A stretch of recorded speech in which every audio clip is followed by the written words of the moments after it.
ಅಗ್ರ ರಾಷ್ಟ್ರೀಯ ವಾರ್ತೆಗೆ ಸ್ವಾಗತ. ನಾನ್ ಶರ್ಮಿತಾ ಶೆಟ್ಟಿ. ಇವತ್ತಿನ ಅಗ್ರ ರಾಷ್ಟ್ರೀಯ ವಾರ್ತೆಯ ಟಾಪ್ ಸ್ಟೋರಿಯಲ್ಲಿ ಕೊಪ್ಪಳದಲ್ಲಿ ಮೋದಿ ಅಟ್ಯಾಕ್ ಮೇಲೆ ಅಟ್ಯಾಕ್ ಮಾಡಿರೋ ಸ್ಟೋರಿಯನ್ನ ನೋಡೋಣ. ಇವತ್ತು ಪ್ರಧಾನಿ ಮೋದಿ ಕೊಪ್ಪಳದಲ್ಲಿ ಬಿಜೆಪಿ ಪರ ಸಮಾವೇಶ ನಡೆಸಿದ್ರು. ಮಾತಿನೊದ್ದಕ್ಕೂ ಜೆಡಿಎಸ್ ನಾಯಕರ ಮೇಲೆ ಅಟ್ಯಾಕ್ ಮಾಡಿದ್ರು. 20% ಕಮಿಷನ್ ಸರ್ಕಾರ, ನೀರಲ್ಲಿ ಮುಳುಗಿ ಸಾಯ್ರಿ, ಗೌಡ್ರ ಮಕ್ಕಳ ಮಾತನ್ನ ನಂಬೋಕಾಗತ್ತಾ? ಹೀಗೆ 10 ಅಟ್ಯಾಕ್ ಮಾಡಿದ್ರು.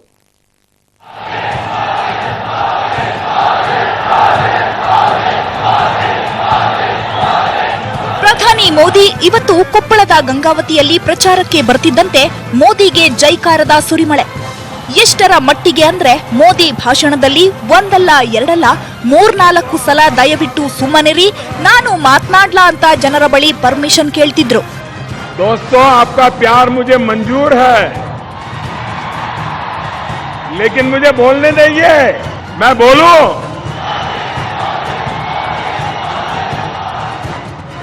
ಹೀಗೆ ಜನರ ಅನುಮತಿ ಪಡೆದೇ ಭಾಷಣ ಆರಂಭಿಸಿದ ಮೋದಿ ಸೀದಾ ಟಾರ್ಗೆಟ್ ಮಾಡಿ ಅಟ್ಯಾಕ್ ಮಾಡಿದ್ದು ದೇವೇಗೌಡರ ಕುಟುಂಬವನ್ನ. ಡೈರಿ ಬರ್ಬಿಟ್ಗಳು ಇವತ್ತು ಹೇಳಿರ್ತೀನಿ, ಈ ರಾಷ್ಟ್ರದಲ್ಲಿ ಮತ್ತಿನ್ನೊಂದು ಸರಿ ಮೋದಿ ಬಂದ್ಬಿಟ್ರೆ ರಾಜಕೀಯ ಬಿಟ್ಟೋಗಿದ್ದಾರೆ. देवगौड़ा जी के सुपुत्र ने कहा, अगर फिर सरकार बन गई तो वे राजनीति से संन्यास ले लेंगे। पिताजी ने संन्यास लिया क्या? बेटा संन्यास लेगा क्या?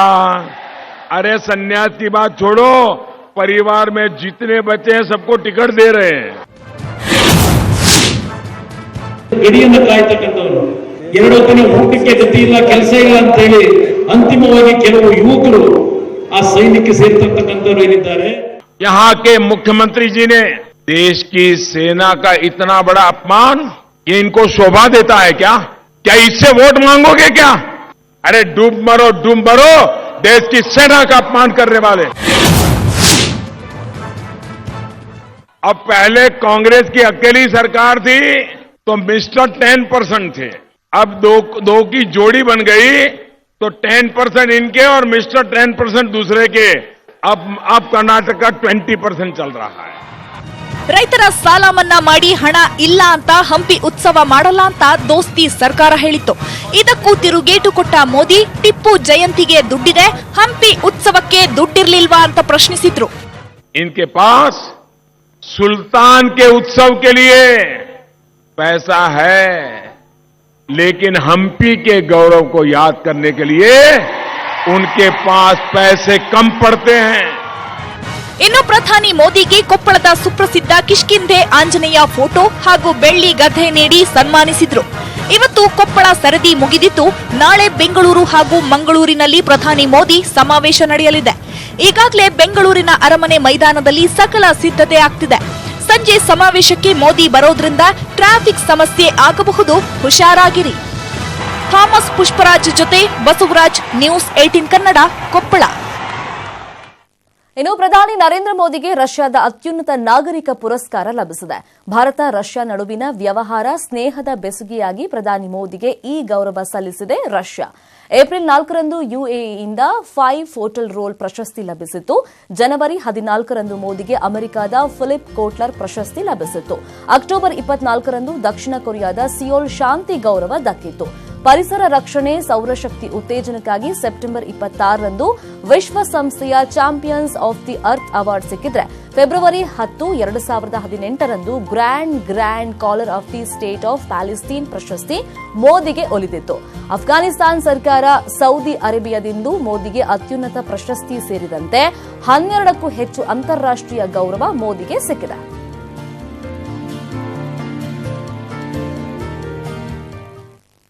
ನಾಳೆ ಒಂದೇ ದಿನ ಪ್ರಧಾನಿ ನರೇಂದ್ರ ಮೋದಿ ಮತ್ತು ರಾಹುಲ್ ಗಾಂಧಿ ಪ್ರಚಾರಕ್ಕೆ ಕರ್ನಾಟಕದಲ್ಲಿ ವೇದಿಕೆ ಸೃಷ್ಟಿಯಾಗಿದೆ. ಸಂಜೆ 4:30ಕ್ಕೆ ಮಂಗಳೂರಿನಲ್ಲಿ ಮೋದಿ ಮೊದಲ ಸಮಾವೇಶ ನಡೆಯಲಿದ್ರೆ, ರಾತ್ರಿ 7 ಗಂಟೆಗೆ ಬೆಂಗಳೂರು ಅರಮನೆ ಮೈದಾನದಲ್ಲಿ ಮೋದಿ 2ನೇ ಸಮಾವೇಶ ನಡೆಯಲಿದೆ. ಇನ್ನು ನಾಳೆ ಬೆಳಗ್ಗೆ 11 ಗಂಟೆಗೆ ಕೋಲಾರದಲ್ಲಿ ರಾಹುಲ್ ಮೊದಲ ಸಮಾವೇಶ ನಡೆಯಲಿದೆ. ಮಧ್ಯಾಹ್ನ 3 ಗಂಟೆಗೆ ಚಿತ್ರದುರ್ಗದಲ್ಲಿ ಪ್ರಚಾರ ಕಾರ್ಯ ಮುಗಿಸಿ ಸಂಜೆ 5:30ಕ್ಕೆ ಮೈಸೂರಿನ ಕೆಆರ್ ನಗರದಲ್ಲಿ ರಾಹುಲ್ ಗಾಂಧಿ ಮೈತ್ರಿ ಸರ್ಕಾರದ ಅಭ್ಯರ್ಥಿಗಳ ಪರ ಪ್ರಚಾರವನ್ನ ಮಾಡಲಿದ್ದಾರೆ. ಒಟ್ಟಾರೆ ನಾಳೆ ಇಡೀ ದಿನ ಇಬ್ರು ಮದಗಜಗಳ ಪ್ರಚಾರದ ಆರ್ಭಟಕ್ಕೆ ರಾಜ್ಯ ವೇದಿಕೆ ಆಗಲಿದೆ.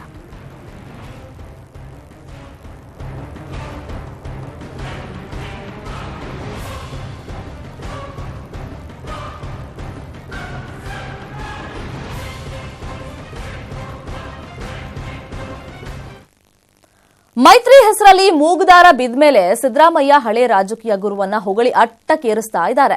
ಶಿಷ್ಯನ ಮಾತು ಕೇಳಿ ದೇವೇಗೌಡರು ಸಿದ್ದರಾಮಯ್ಯ ಗುಣಗಾನ ಮಾಡ್ತಾ ಇದ್ದಾರೆ. ಮಂಡ್ಯ ಮೈಸೂರಲ್ಲಿ ಇವತ್ತು ಗುರು ಶಿಷ್ಯರ ಅನುಬಂಧ ಅಷ್ಟು ಜೋರಾಗಿತ್ತು. ಆದ್ರೂ ಮುನಿಸು ಆಕ್ರೋಶದ ಜೊತೆ ಸುಮಲತಾ ಬಗ್ಗೆ ಮಾತನಾಡೋದನ್ನ ಇಬ್ರು ಮರಿಲಿಲ್ಲ. ಮಂಡ್ಯದಲ್ಲಿ ಗುರು ಶಿಷ್ಯರ ಸಮಾಗಮ. ಸದಾ ಜೆಡಿಎಸ್ ವಿರುದ್ಧ ಸಿಟ್ಟಾಗ್ತಿದ್ದ ಸಿದ್ದರಾಮಯ್ಯ, ಕಾಂಗ್ರೆಸ್ ಮೇಲೆ ಗರಂ ಆಗ್ತಿದ್ದ ದೇವೇಗೌಡರು ಇವತ್ತು ಮಂಡ್ಯ ರಣಕಣದಲ್ಲಿ ನಿಖಿಲ್ ಪರ ಒಂಟಿ ಸಮಾವೇಶ ನಡೆಸಿದ್ರು.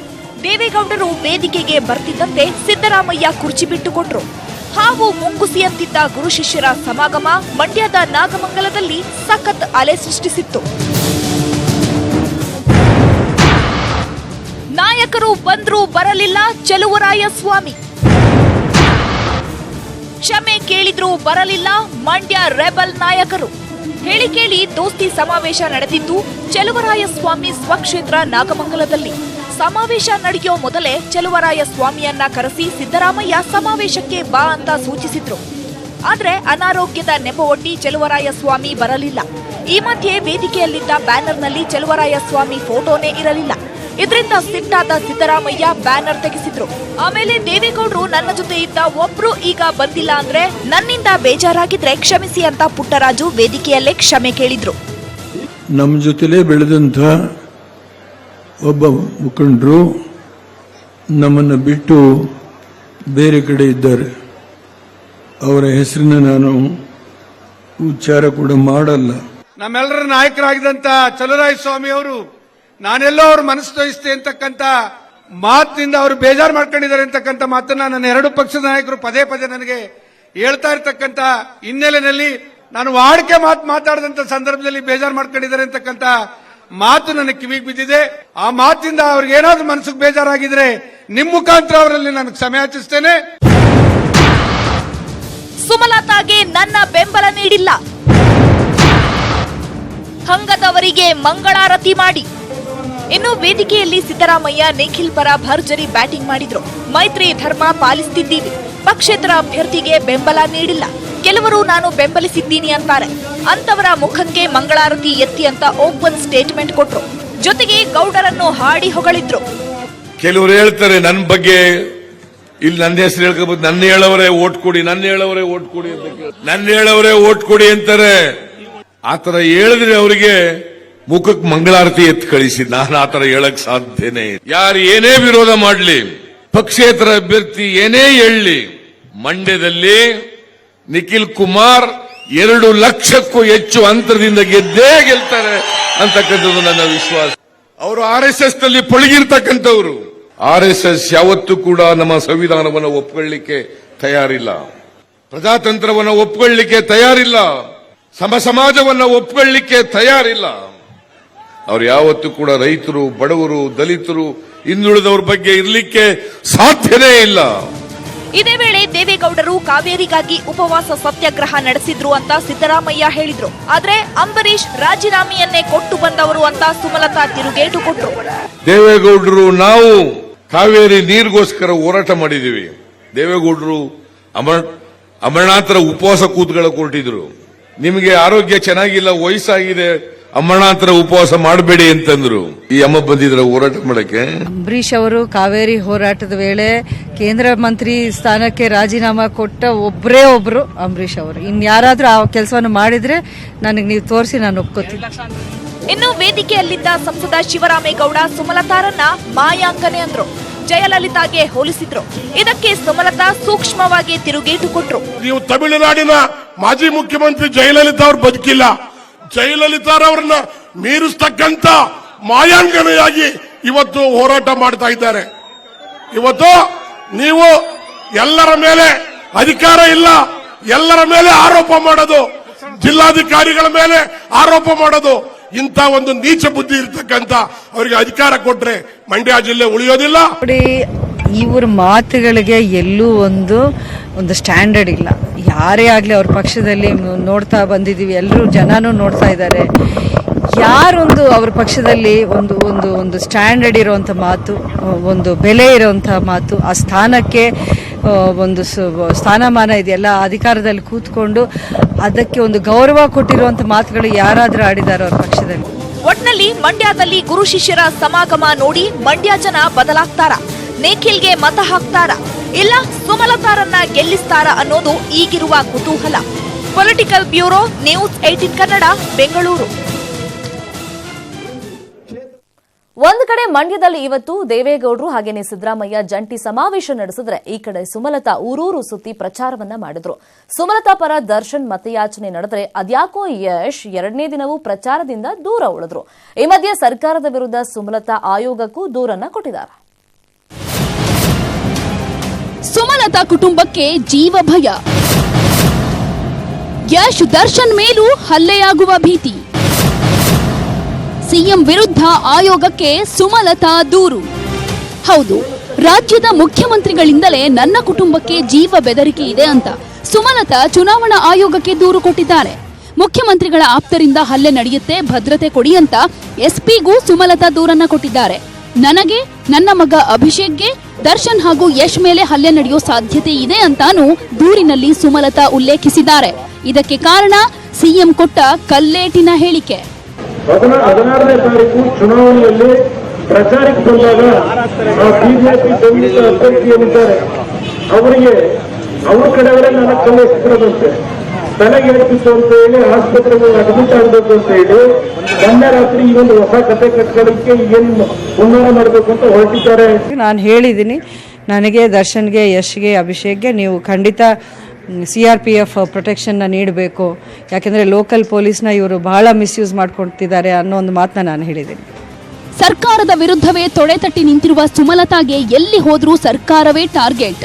ನಾನು ಸರ್ಕಾರವನ್ನ ಎದುರು ಹಾಕೊಂಡಿದ್ದೀನಿ, ನೀವು ನನ್ನನ್ನ ಗೆಲ್ಲಿಸಬೇಕು ಅಂತ ಕ್ಯಾಂಪೇನ್ ಮಾಡ್ತಿದ್ದಾರೆ. ಇನ್ನೊಂದ್ ಕಡೆ ಮಕ್ಕಳ ಜೊತೆ ಮಾತನಾಡ್ತಾ, ನಿಮ್ಮ ಎಕ್ಸಾಮ್ ಮುಗೀತು, ನನ್ನ ರಾಜಕೀಯ ಎಕ್ಸಾಮ್ ಶುರುವಾಗಿದೆ, ಪಾಸ್ ಆಗ್ಬೇಕು, ನಿಮ್ಮ ತಂದೆ ತಾಯಿಗೆ ಹೇಳಿ ಮತ ಹಾಕ್ಸಿ ಅಂತ ಮನವಿ ಮಾಡ್ತಿದ್ರು. ಎಲ್ಲ ಚೆನ್ನಾಗಿ ಓದಿ ಎಕ್ಸಾಮ್ ಬರ್ದಿದ್ದೀರಾ, ಪಾಸ್ ಆಗ್ತೀರಾ? ನನಗೂ ಈಗ ಎಕ್ಸಾಮ್ ಇದೆ, ನಾನು ಪಾಸ್ ಆಗ್ಬೇಕು. ನೀವು ಅಮ್ಮ ಅಪ್ಪ ಎಲ್ಲ ಆಶೀರ್ವಾದ ಮಾಡಿದ್ರೆ ನಾನು ಪಾಸ್ ಆಗ್ತೀನಿ, ಆಶೀರ್ವಾದ ಮಾಡಕ್ ಹೇಳ್ತೀರಾ? ಸುಮಲತಾ ವರ್ಸಸ್ ಸರ್ಕಾರದ ಮಧ್ಯೆ ಅಮ್ಮನ ಬೆನ್ನಿಗೆ ನಿಂತಿರುವ ದರ್ಶನ್ ಇವತ್ತು ಮಂಡ್ಯದಲ್ಲಿ ಭರ್ಜರಿ ಪ್ರಚಾರವನ್ನ ಮಾಡಿದ್ರು. ಮಳವಳ್ಳಿಯಲ್ಲಿ ದರ್ಶನ್ ರೋಡ್ ಶೋ ವೇಳೆ ಹಾರ ತುರಾಯಿ ಹಾಕಿ ಸ್ವಾಗತ ಮಾಡಲಾಯಿತು. ಹಾಗೆ ಅಭಿಮಾನಿಗಳಿಂದ ಡಿ ಬಾಸ್ ಜೈಕಾರ ಮುಗಿಲು ಮುಟ್ಟಿತ್ತು. ಜೊತೆಗೆ ಬಿಜೆಪಿ ಕಾಂಗ್ರೆಸ್ ಬಾವುಟಗಳು ರಾರಾಜಿಸುತ್ತಿದ್ವು. ಸಾರಥಿಗಾಗಿ ಕುದುರೆ ತಂದ ಅಭಿಮಾನಿಗಳು ಮಳವಳ್ಳಿ ಮಾರ್ಕಲ್ ಗೇಟ್ ಬಳಿ ಅಭಿಮಾನಿಗಳೆಲ್ಲ ಸಾಕಿದ ಕುದುರೆಯನ್ನ ತಂದಿದ್ರು. ಕುದುರೆ ಏರಿ ಸವಾರಿ ಮಾಡು ಸಾರಥಿ ಅಂತ ಮನವಿ ಮಾಡಿದ್ರು. ಕುದುರೆ ಬೆಚ್ಚುತ್ತದೆ ಎಂದ ಸಾರಥಿ ಕೈ ನೋವಿನಿಂದ ಕುದುರೆ ಏರ್ಲಿಲ್ಲ. ಹಾಗಂತ ಅಭಿಮಾನಿಗಳು ಜೈಕಾರ ಹಾಕೋದನ್ನ ಬಿಡ್ಲಿಲ್ಲ. ಈ ಮಧ್ಯೆ ಸುಮಲತಾ ನನ್ನ ಅತ್ತಿಗೆ ಅಂತ ಬೆಂಗಳೂರಿನ ಯಲಹಂಕದ ಪ್ರಮೀಳಾ ಅನ್ನೋ ಮಹಿಳೆ ಡ್ರೈ ಫ್ರೂಟ್ಸ್, ಹಸಿರು ಬಟ್ಟೆ 2900 ರೂಪಾಯಿ ಹಣವನ್ನ ಸುಮಲತಾಗೆ ತಂದ್ಕೊಟ್ರು. ಧರ್ಮಸ್ಥಳ ಮಂಜುನಾಥನಿಗೆ ಹರಕೆ ಹೊತ್ತಿದ್ದೀನಿ, ಗೆಲ್ತಾರೆ ಅಂತ ಹೇಳಿದ್ರು. ನನ್ನ ಅತ್ತಿಗೆಯನ್ನ ನೀವೆಲ್ಲರೂ ಸೇರಿ ಗೆಲ್ಸ್ಕೊಟ್ರೆ ಅವ್ರು ಖಂಡಿತ ರೈತರಿಗಿರೋ ಸಮಸ್ಯೆಯನ್ನ ಬಗೆಹರಿಸ್ತಾರೆ. ಅವರು ಹಣ ಮತ್ತು ಅಧಿಕಾರಕ್ಕೋಸ್ಕರ ಬಂದವರಲ್ಲ, ಜನ ಸೇವೆ ಮಾಡಕ್ಕೆ ಬಂದಿರೋದು ಅಂತ ಹೇಳ್ಬಿಟ್ಟು ನನ್ನ ಆತ್ಮವಿಶ್ವಾಸದಿಂದ ಹೇಳುತ್ತೇನೆ. ಅವರು ಗೆದ್ದು ಬರಲಿ ಅಂತ ಹೇಳ್ಬಿಟ್ಟು ಮಂಜುನಾಥ ಸ್ವಾಮಿಗೆ ಹರಕೆಯನ್ನು ಕಟ್ಟಿಟ್ಟು ಬಂದಿದ್ದೇನೆ. ಕಾಲಿಗೆ ಪೆಟ್ಟು ಮಾಡಿಕೊಂಡಿದ್ದ ನಿಖಿಲ್ ಪ್ರಚಾರಕ್ಕೆ ಬರಲಿಲ್ಲ. ಒಟ್ನಲ್ಲಿ 5 ದಿನ ಕಳೆದರೆ ಮಂಡ್ಯದ ಅಸಲಿ ಭವಿಷ್ಯವನ್ನ ಮತದಾರರು ಬರೆಯಲಿದ್ದಾರೆ. ಏಪ್ರಿಲ್ 18 ಹತ್ತಿರವಾಗ್ತಾ ಇರೋದ್ರಿಂದ ಸುಮಲತಾ ಪಡೆ ಒಂದ್ ಕಡೆ, ಸರ್ಕಾರವೇ ಇನ್ನೊಂದು ಕಡೆ ಪ್ರಚಾರಕ್ಕೆ ಇಳಿದಿದೆ. ಮೈತ್ರಿ ಸರ್ಕಾರದ ಪ್ರಭಾವಿ ಸಚಿವರಿಗೆ ಇದೀಗ ಐಟಿ ಶಾಕ್. ಪುಟ್ಟರಾಜು ಮನೆ ಮೇಲೆ ಪದೇ ಪದೇ ದಾಳಿ ಮಾಡ್ತಾ ಇರೋ ಐಟಿ ಟೀಮ್ ಹಲವು ದಾಖಲೆ ಪತ್ರವನ್ನ ವಶಕ್ಕೆ ಪಡ್ಕೊಂಡಿದೆ. ಕೋಟಿ ಕೋಟಿ ಮೌಲ್ಯದ ಸಂಪತ್ತು ಸಿಗುತ್ತಲೇ ನೋಟಿಸ್ ಜಾರಿ ಮಾಡಿದೆ ಐಟಿ. ಆ ನೋಟಿಸ್ನ ಹೈಲೈಟ್ಸ್ ಇಲ್ಲಿದೆ ನೋಡಿ. ಚುನಾವಣೆ ಟೈಮ್ನಲ್ಲಿ ಸಚಿವ ಪುಟ್ಟರಾಜುಗೆ ಶಾಕ್. ನೋಟಿಸ್ ಕೊಟ್ಟು ವಿಚಾರಣೆಗೆ ಕರೆದ ಐಟಿ. ಒಂದ್ ಕಡೆ ಲೋಕಸಭೆ ಚುನಾವಣೆ ಬಿಸಿ ಏರುತ್ತಿದೆ. ಸಿಎಂ ಮಗನ ಗೆಲುವಿಗೆ ಪುಟ್ಟರಾಜು ಟೊಂಕ ಕಟ್ಟಿ ನಿಂತವ್ರೆ. ಹೀಗಿರುವಾಗಲೇ ಪುಟ್ಟರಾಜು ಬೆನ್ನತ್ತಿದೆ ಐಟಿ ಟೀಮ್. ಸಚಿವ ಪುಟ್ಟರಾಜು ಅವರ ಪಾಂಡವಪುರ ತಾಲೂಕಿನ ಚಿನಕುರುಳಿಯ ಮನೆ ಮೇಲೆ ದಾಳಿ ನಡೆದಿತ್ತು. ಈ ವೇಳೆ ಅಪಾರ ಪ್ರಮಾಣದ ದಾಖಲೆ ಪತ್ರ ವಶಪಡಿಸಿಕೊಳ್ಳಲಾಗಿತ್ತು. ಈ ದಾಖಲೆ ಪರಿಶೀಲಿಸಿದಾಗ ಪುಟ್ಟರಾಜು ಕ್ಯಾಶ್ ಮೂಲಕ ಕೋಟಿಗಟ್ಟಲೆ ವ್ಯವಹಾರ ಮಾಡಿರೋದು ಬೆಳಕಿಗೆ ಬಂದಿದೆ. ಸಚಿವ ಪುಟ್ಟರಾಜು ಹೆಸರಲ್ಲಿ ಚಿನಕುರುಳಿ ಗ್ರಾಮದಲ್ಲಿ ರೈಸ್ ಮಿಲ್ ಇದೆ. ಆ ಮಿಲ್ಗಾಗಿ ರಿಯಾಯಿತಿ ಬಡ್ಡಿ ಮೂಲಕ ಸಾಲ ಮಾಡಲಾಗಿದೆ. ಕರ್ನಾಟಕ ರಾಜ್ಯ ಹಣಕಾಸು ನಿಗಮದಿಂದ ಸಾಲ ಪಡೆದಿದ್ದು ಬರೀ ಕ್ಯಾಶ್ನಲ್ಲೇ 1.2 ಕೋಟಿ ಸಾಲ ಮರುಪಾವತಿ ಮಾಡಲಾಗಿದೆ. 2018ರ ವಿಧಾನಸಭೆ ಚುನಾವಣೆ ವೇಳೆ ಸಲ್ಲಿಸಿದ್ದ ಅಫಿಡವಿಟ್ನಲ್ಲೂ ಈ ಬಗ್ಗೆ ಉಲ್ಲೇಖವಿದೆ. ಹೀಗಾಗಿ ಈ ಸಾಲ ತೀರಿಸಲು ಕ್ಯಾಶ್ನಲ್ಲೇ ಕೊಟ್ಟಿರೋ ಮೂಲಕ್ಕೆ ಕೈ ಹಾಕಿದೆ ಐಟಿ ಟೀಮ್. ಗೌಡರ ಮನೆ ದೇವರ ದೇಗುಲದಲ್ಲಿ ಐಟಿ ಶೋಧ. ಹೌದು ಅಂತಾರೆ ಅರ್ಚಕರು, ಗೊತ್ತಿಲ್ಲ ಅಂತಾರೆ ಡಿಸಿ. ಇವತ್ತು ಹಾಸನದಲ್ಲಿ ದೇವೇಗೌಡರ ಮನೆ ದೇವರಾದ ಹರದನಹಳ್ಳಿ ಶಿವನ ದೇವಸ್ಥಾನದ ಅರ್ಚಕರ ಮನೆಯಲ್ಲಿ ಐಟಿ ದಾಳಿ ನಡೆಸಿದೆ ಅಂತ ಪೂಜಾರಪ್ಪ ಹೇಳ್ತಾವ್ರೆ. ಆದ್ರೆ ದಾಳಿ ಮಾಡೇ ಇಲ್ಲ ಅಂತಿದೆ ಐಟಿ ಇಲಾಖೆ. ಹಾಗಾದ್ರೆ ಮನೆಗೆ ಬಂದಿದ್ದೋರು ಯಾರು? ಐಟಿ ದಾಳಿಯಾಗಿದ್ದು ಸುಳ್ಳ ಅನ್ನೋ ಅನುಮಾನ ಶುರುವಾಗಿದೆ. ಈ ಬಗ್ಗೆ ಯಾರಾದ್ರೂ ದೂರು ಕೊಟ್ರೆ ತನಿಖೆ ನಡೆಸ್ತೀವಿ ಅಂದಿದ್ದಾರೆ ಡಿಸಿ. ಒಟ್ನಲ್ಲಿ ಹಾಸನದ ಐಟಿ ದಾಳಿ ಗೊಂದಲದ ಗೂಡಾಗಿದೆ. Bureau report, news 18 Kannada. ತುಮಕೂರಿನಲ್ಲಿ ಇವತ್ತು ಸಿಎಂ ಕುಮಾರಸ್ವಾಮಿ ತಮ್ಮ ತಂದೆ ಎಚ್ಡಿ ದೇವೇಗೌಡರು ಸೇರಿದಂತೆ ಬೆಂಗಳೂರು ಗ್ರಾಮಾಂತರ ಅಭ್ಯರ್ಥಿ ಡಿಕೆ ಸುರೇಶ್ ಪರ ಪ್ರಚಾರವನ್ನು ನಡೆಸಿದರು. ಕುಣಿಗಲ್ನಲ್ಲಿ ಮೈತ್ರಿ ಅಭ್ಯರ್ಥಿ ಡಿಕೆ ಸುರೇಶ್ ಪರ ಮತಯಾಚನೆಯನ್ನು ನಡೆಸಿದರು. ಇನ್ನು ಕುಣಿಗಲ್ ಪಟ್ಟಣದಲ್ಲಿ ನಡೆದಂತ ರೋಡ್ ಶೋ ವೇಳೆ ಸಾವಿರಾರು ಕಾರ್ಯಕರ್ತರು ಪಾಲ್ಗೊಂಡಿದ್ರು. ಗೂಳೂರಿನಲ್ಲಿ ದೇವೇಗೌಡರ ಪರ ಪ್ರಚಾರ ಸಲ್ಲಿಸಿದ್ದಲ್ಲದೆ ತಿಪ್ಟೂರಿನ ನೊಣವಿನಕೆರೆಯಲ್ಲಿ ಸಮಾವೇಶದಲ್ಲಿ ಪಾಲ್ಗೊಂಡಿದ್ರು. ಇನ್ನು ಬೆಂಗಳೂರು ದಕ್ಷಿಣ ಕ್ಷೇತ್ರದಲ್ಲಿ ನಡೆದಂತ ದೇಶ ಮೊದಲು ಮೋದಿ ಮತ್ತೊಮ್ಮೆ ಅನ್ನೋ ಸಂವಾದ ಕಾರ್ಯಕ್ರಮದಲ್ಲಿ ತೇಜಸ್ವಿನಿ ಅನಂತಕುಮಾರ್ ಭಾಗಿಯಾಗಿದ್ರು. ಕಾರ್ಯಕ್ರಮದಲ್ಲಿ ಭಾರತ ಜಗತ್ತಿನಲ್ಲಿ ಅತ್ಯಂತ ಉತ್ಕೃಷ್ಟವಾಗಬೇಕು ಅಂತ ಮೋದಿ ಅವರು ಬಯಸಿದ್ದಾರೆ. ಸುಮ್ಮನೆ ವೋಟ್ ಮಾಡಬೇಡಿ, ದೇಶಕ್ಕೆ ಏನಾದ್ರೂ ಮಾಡಬೇಕು ಅನ್ನೋ ಚಿಂತನೆ ಇರಬೇಕು, ಎಲ್ಲರೂ ತಪ್ಪದೆ ವೋಟ್ ಮಾಡಬೇಕು ಅಂತ ಹೇಳಿದ್ರು. ಇನ್ನು ಚನ್ನಪಟ್ಟಣದಲ್ಲಿ ಡಿಕೆ ಶಿವಕುಮಾರ್ ತಮ್ಮ ಸಹೋದರ ಡಿಕೆ ಸುರೇಶ್ ಪರ ಪ್ರಚಾರ ನಡೆಸಿದ್ದಲ್ಲದೆ ಯೋಗೇಶ್ವರ್ ವಿರುದ್ಧ ಏಕವಚನದಲ್ಲೇ ವಾಗ್ದಾಳಿಯನ್ನ ನಡೆಸಿದ್ರು. ಕುಸ್ತಿ ನೋಡೋಕೆ ಬಂದ ವ್ಯಕ್ತಿಯನ್ನ ಕಣಕ್ಕಿಳಿಸಿದ್ದಾನೆ, ಬಿಜೆಪಿ ಬಾವುಟ ಕಟ್ಟೋಕೆ ಇಟ್ಕೊಂಡಿದ್ದಾರೆ ಅಂತ ಯೋಗೇಶ್ವರ್ ವಿರುದ್ಧ ವಾಗ್ದಾಳಿಯನ್ನ ನಡೆಸಿದ್ರು. ಸಾಲವನ್ನು ಮನ್ನಾ ಮಾಡಿ ಅನೇಕ ಚುನಾವಣಾ ಬಾಂಡ್ಗಳ ಮೂಲಕ ದೇಣಿಗೆ ಪಡೆದಿರೋ ರಾಜಕೀಯ ಪಕ್ಷಗಳು ಹಣದ ವಿವರವನ್ನ ಮುಚ್ಚಿದ ಲಕೋಟೆಯಲ್ಲಿ ಕೂಡಲೇ ಚುನಾವಣಾ ಆಯೋಗಕ್ಕೆ ಸಲ್ಲಿಸಿ. ಹೀಗಂತ ಸುಪ್ರೀಂ ಕೋರ್ಟ್ ಇವತ್ತು ಎಲ್ಲಾ ರಾಜಕೀಯ ಪಕ್ಷಗಳಿಗೆ ಸೂಚನೆಯನ್ನ ಕೊಟ್ಟಿದೆ. ಜೊತೆಗೆ ಚುನಾವಣಾ ಬಾಂಡ್ಗಳ ಬಳಕೆಗೆ ತಡೆ ನೀಡಲು ಸುಪ್ರೀಂ ಕೋರ್ಟ್ ಅಸಮ್ಮತಿಯನ್ನ ಸೂಚಿಸಿದೆ.